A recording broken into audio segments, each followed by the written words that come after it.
another episode of Coin Edition's Web3 interview. My name is Tobit Tom, and I'm the host of today's episode. Today we have David Uhryniak. He's TRON DAO's Director of Ecosystem Development and has played an integral part in its expansion. So, how are you, David? I'm doing well, Tobit. Thank you for having me on your show. Thank you so much it's an honor to have you in the show. After researching, after conducting my own research, I noticed that you have joined the blockchain technology back in 2016. Is that right? That is correct, yes. Okay, so currently you're an expert in blockchain technology. So do you mind telling me, as an expert of blockchain technology, that there are a lot of blockchain technologies out there. What makes TRON's blockchain network completely different from the current, all the blockchain networks in the market currently? Good question. So at a very high level, most Ethereum-based chains run on an ERC20.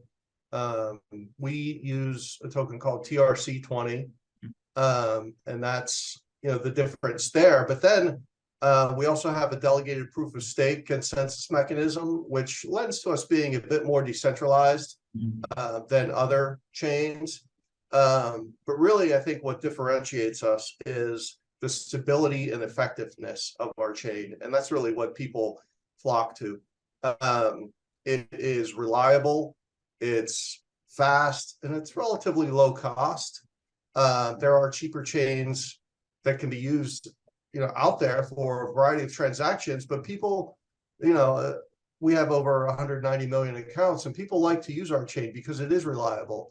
And really, at this point, network effects are taking hold, and we're becoming the chain of choice in a variety of markets around the world, particularly for stablecoin transactions. And as the stablecoin market is projected to move to reach a size of over 2 trillion in market cap by the end of the decade, let's say.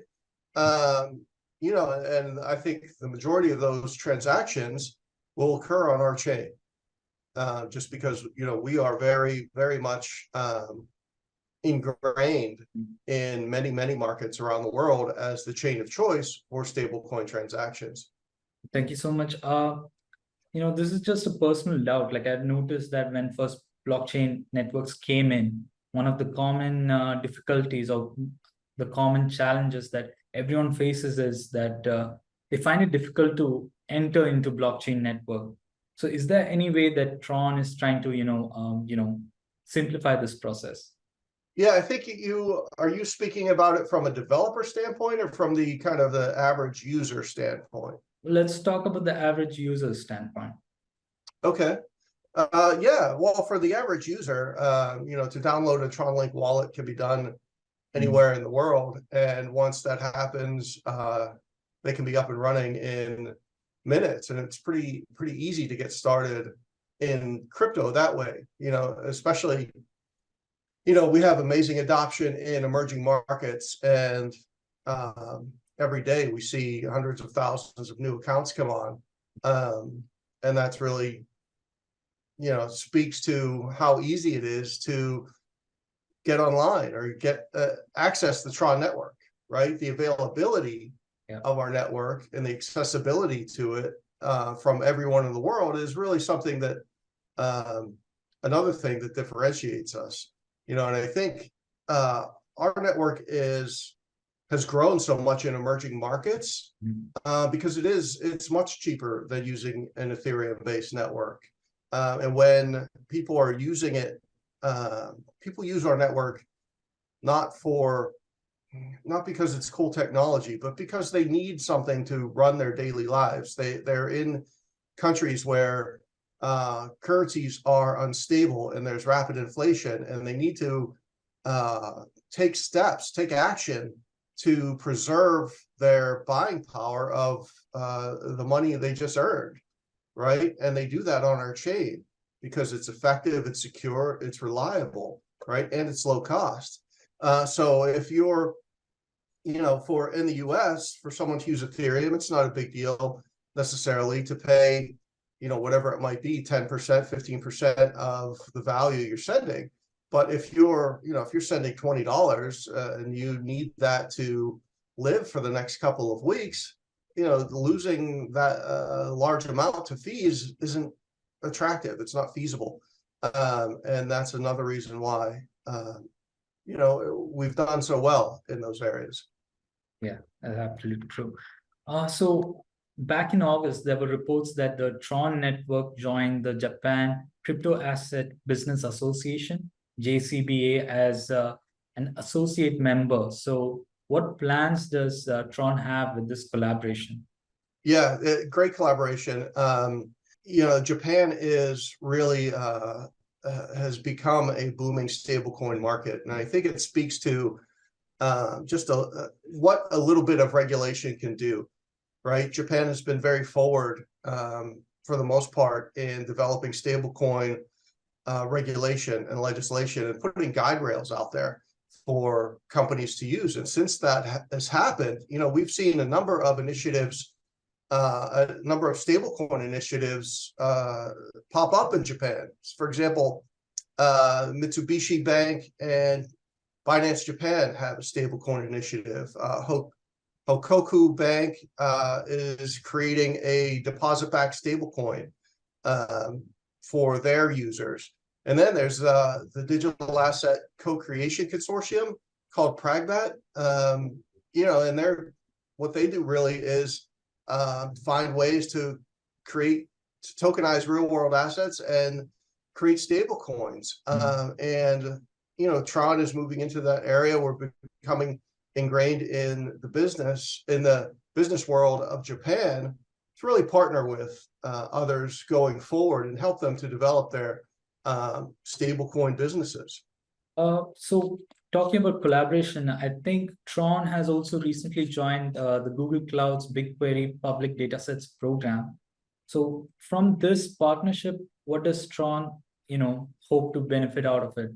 Yeah, and I think this is a really interesting question. So, as we look for the future of TRON and where the growth will come from, I think it's obviously one area is going to be stable coins and payments as that market develops. The other area that we're really excited about is new developers and new projects coming on board.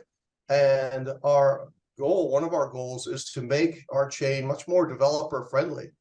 To provide the tools that developers and new projects need to create successful projects. We take a variety of steps to do this. One is our hackathons that we run, 2 or 3 times a year.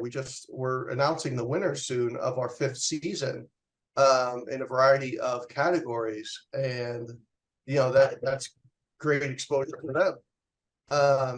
And then we also, here in the US, we have what's called the TRON Builder Tour, where we hold events at universities across the country, and we're going to expand this globally to where we interact with the students and help them to understand how to build on TRON, and we hold a hackathon right there, and the winning projects usually go home with some money in their pocket.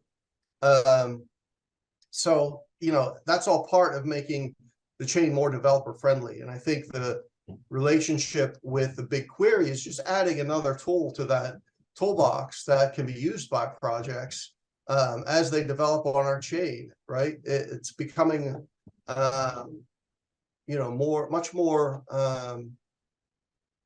the ability to create more complex projects, I think, is coming online. Right, and that's really what we're trying to do, is become more developer friendly. Okay, that's amazing. But you told that you will be reaching out to the students, and you already have. So how exactly, would you do that? Like, is it like through social media, or is it through collaboration with those universities? So how exactly? Well, yeah, I would say all of the above. We work with both universities and the blockchain clubs, which are often student led at a variety of universities. And we like to interact with them. We like to engage kind of these students at early stages in their career. So as they grow and advance and they become business leaders and they're launching projects. They're comfortable with using the TRON blockchain, and they understand the TRON blockchain and know how it works. And we think that's really a positive thing to do. And we want to, and of course, at TRON, community is paramount, right? So we're always interested in growing our community, and that university level is a great way to grow the community. That's amazing. So, as in your role as a director of ecosystem development, how do you envision, the future growth of TRON's ecosystem? Yeah, like I was mentioning earlier, I think one is the projects and developers, doing everything that we've been doing there and really expanding it globally from the US. That was an initiative that was really launched in the US, but we're developing university partnerships across the world. So that's very exciting, and you'll probably see more of that, more TRON events at the university level globally in the coming years. The next is, I think, continuing to grow the stablecoin business, right? We want to decentralize continue to decentralize the web and become the global settlement layer for payments. And I think we're well on our way to doing that. As you look at emerging markets, we're being adopted for really great reasons. And I think that adoption at the consumer level eventually leads to broader adoption at the retail level, right? Because it's what consumers use. And I think that's only a matter of time before that happens. Plus, with the growth of the stablecoin market that I was kind of mentioned earlier, I think we are very well positioned to continue to benefit and continue to really evolve our network to facilitate a lot of that growth.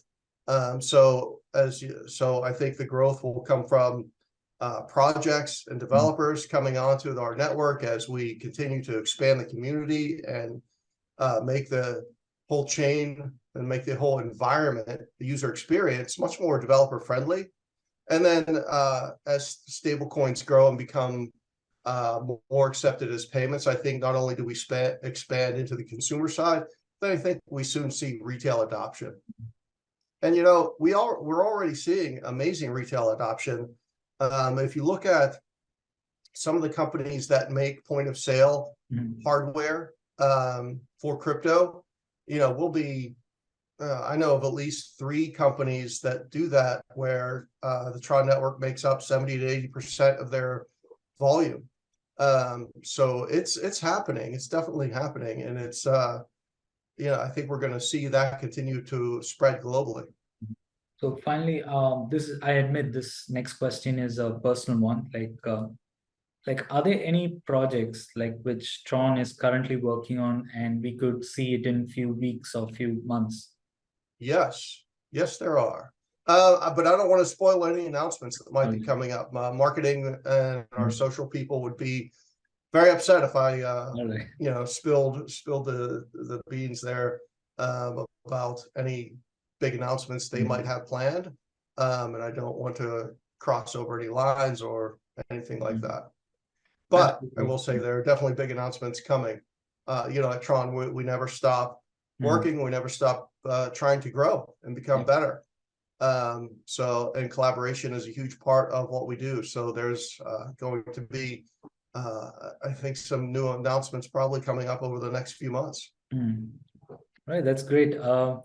So thank you so much for sharing your insights. And I'm sure, whatever information, all the information that you have shared in this interview, it was beneficial to not just me, but for my viewers as well.